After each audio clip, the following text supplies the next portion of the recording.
세뱃돈 얼마 줘야 하나요?입니다. 코로나19 대유행 이후에 3년 만에 사회적 거리두기 없는 설 명절을 맞게 됐는데요. 벌써부터 세뱃돈을 얼마 주는 것이 적정한지 고민에 빠진 사람들이 굉장히 많습니다. 인터넷 커뮤니티하고 맘카페에서는요, 설 세뱃돈으로 얼마를 줘야 하는지 고민에 빠졌다, 이런 글들이 많이 올라오고 있는 상황인데요. 아마 많은 분들이 다 체험적으로 아실 것 같아요. 10,000원짜리를 꺼내주면 조카들 눈빛이 달라지고, 그렇다고 50,000원짜리를 꺼내주자니 네. 좀 부담스럽고, 조카가 4명이면 벌써 20만 원이다. 이제 이런 얘기가 나오고 있는 건데요. 그러니까 실제로 최근 취업 포털에서 직장인 1,000여 명을 상대로 세뱃돈으로 얼마를 예상하는지 조사를 한 게 있는데요. 미혼은 평균 12만 3천 원, 기혼은 28만 3천 원이 들 것으로 예상한다, 이렇게 밝혔습니다.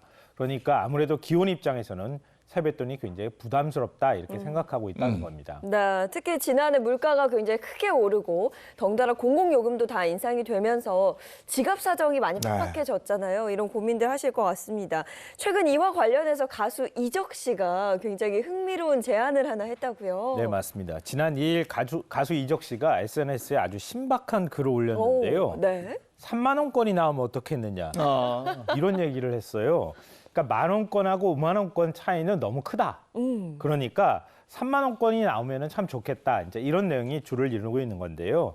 그러니까 오래간만에 만난 조카에게 10,000원 주기는 못하고, 그렇다고 이 지갑을 꺼내서 몇 장 세워서 주기도 좀 좀스러워 보일까 봐 호기롭게 5만 원권 꺼내주고 쥐어주고는 뒤돌아서서 후회로 몸부림치는 경우가 굉장히 많다.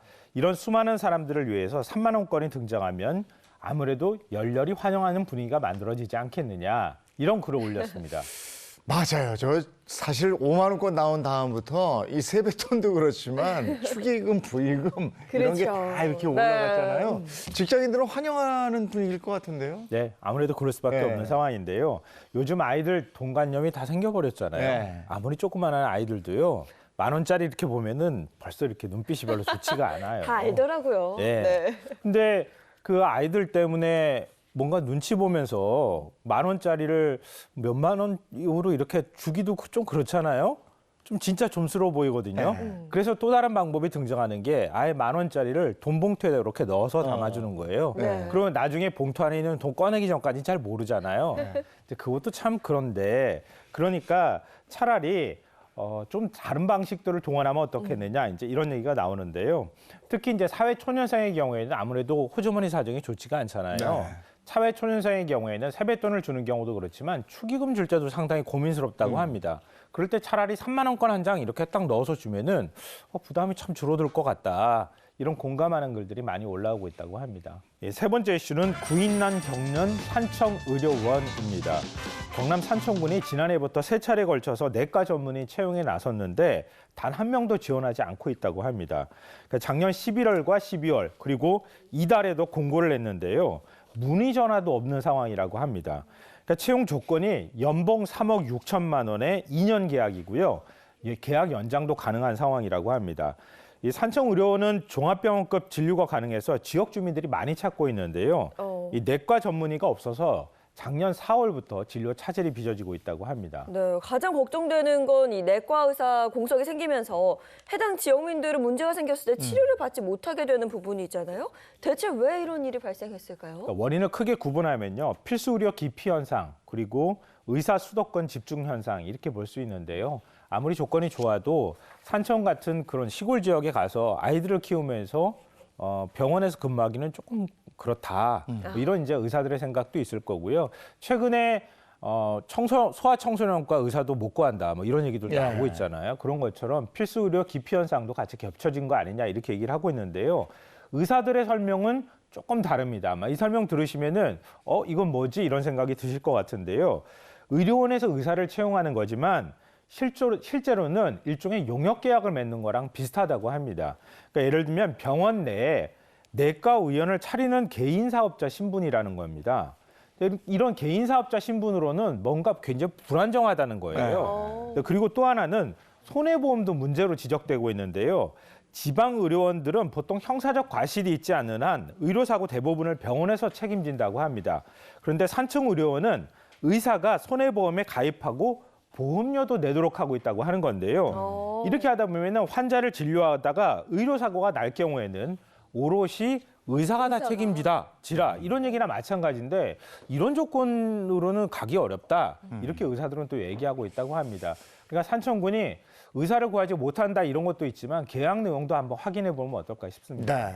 하여간 우리가 뭐든지 수도권 집중에 대한 문제, 지역 소멸에 대한 문제 얘기할 때 교육, 의료, 문화 이렇게 얘기를 하거든요. 그렇죠. 이런 게 해결이 돼야 의료진도 갈 거고 의료진이 가야 또 거기에 사람이 모이는 이게 뭐가 먼저인지 모르겠는데 이거는 정말 여러 가지로 고민해 볼 분야가 많은 것 같습니다. 연예라이브 첫 번째 키워드는 노 썸, 노 결혼, 설 명절 정조준 예능이 온다입니다.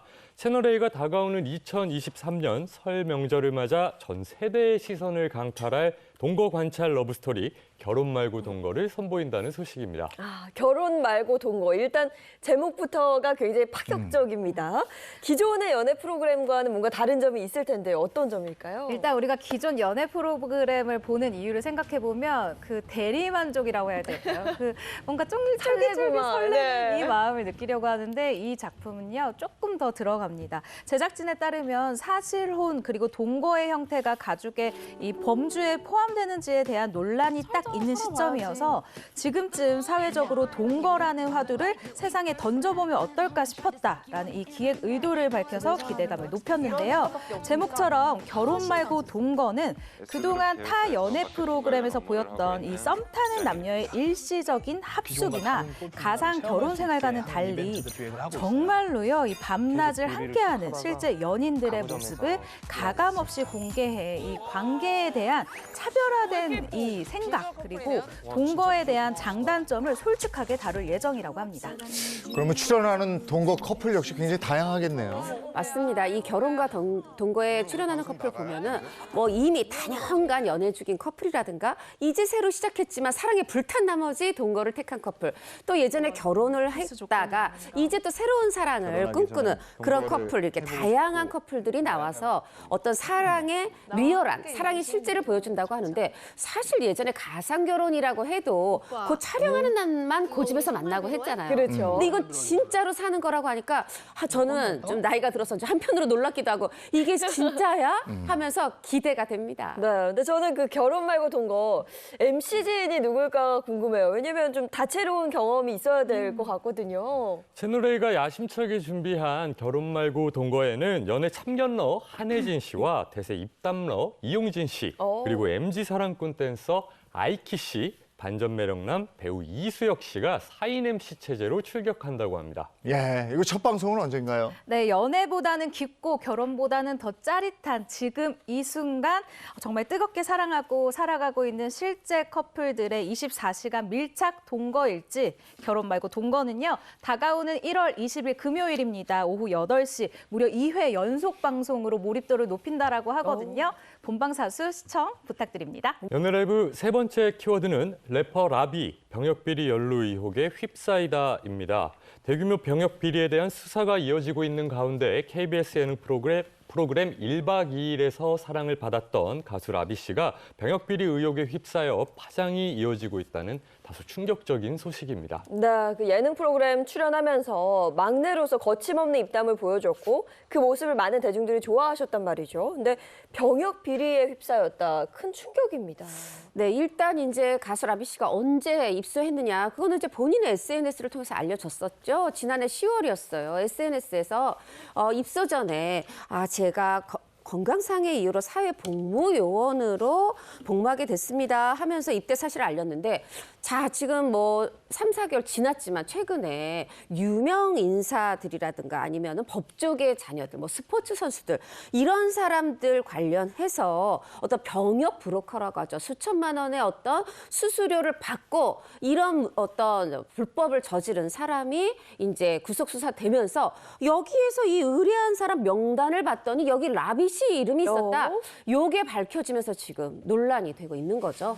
그러니까 예전부터 남자 연예인들, 남자 스포츠 스포츠 스타들의 병역 비리, 병역 문제 이런 게 끊임없이 제기가 되는데 이번엔 뭐예요? 어떤 의혹인 거예요? 이번 대규모 병역 비리와 관련된 병명이 있습니다. 바로 뇌전증인데요. 간질으로 불리는 질환입니다. 경련성 질환의 일종으로 알려져 있죠. 이 뇌파 검사에서 이상이 없다고 하더라도 그 전에 치료를 받은 기록이 있으면 이 기간에 따라서 4급 보충력 그리고 또는 5급 판정, 이 면제 처분을 받을 수가 있습니다. 때문에 우리 이 검찰과 병무청 합동 수사팀은요, 브로커의 휴대폰을 포렌식하는 과정에서 이 라비 씨가 브로커에게 병역 관련 상담을 했다라는 사실을 이제 알게 됐고요. 또 라비 씨의 이 병역 판정 관련 서류 등을 확보를 하고 있는 상황입니다. 말씀해주신 것처럼 남자 연예인들 병역 이 문제는 정말 예민하잖아요. 그렇죠. 여기에 거짓말까지 겹치면 사실상 복귀가 어려워질 수도 있기 때문에 굉장히 최선을 다해서 수사에 임해야 될 것 같습니다. 네, 근데 방금 그 자신의 SNS에 건강상의 이유로라고 이야기를 했거든요. 그 부분이 이제 뇌전증은 아닐까요? 아직 뇌전증인지 아닌지 밝혀진 건 아니에요. 그리고 이제 이 라비 씨가 예능에서 하차할 때 사실 자신이 이제 공황장애로 숨도 못 쉴 만큼 힘들었던 때도 있었는데 이 예능 출연하면서 많이 변할 수 있었다 이렇게 얘기를 한 적이 있어요. 그래서 아니 뇌전증 아니고 그냥 우울증 공황장애 때문에 뭐 사회복무원 된 거면 어떡하려고 벌써부터 이렇게 비난을 해 요런 목소리도 있는데 또 한켠에서는 여하튼 뭐 이 브로커에게 돈을 줬는지 어쩐지 더 수사 결과를 지켜봐야 되겠지만 일단 상담을 했다. 의뢰를 했다. 이것만으로도 또 팬들이 실망을 하고 계신 건 또 분명합니다. 그 라비 씨는 어떤 입장이에요, 지금? 일단 라비 씨가 자기 소속사의 대표예요. 그런데 이 소속사 관계자와 연락을 그날 이 해당 논란 이후 터졌을 때 연락을 했을 때 잠시만 기다려주세요. 조금만 정리하고 알려드릴게요. 아니면 혹은 뭐 아예 전화를 받지 않는 모습을 보였습니다. 근데 이후에 이 공식 입장을 정리를 했는데요. 국방의 의무와 관련된 일이기 때문에 우선 상세 내용을 파악한 후 자세히 알려드리는 게 도리인 것 같아 현재 상세 내용을 파악 중이다. 요청이 있다면 언제든지 이 성실히 조사에 임할 예정이다라고 밝혔습니다.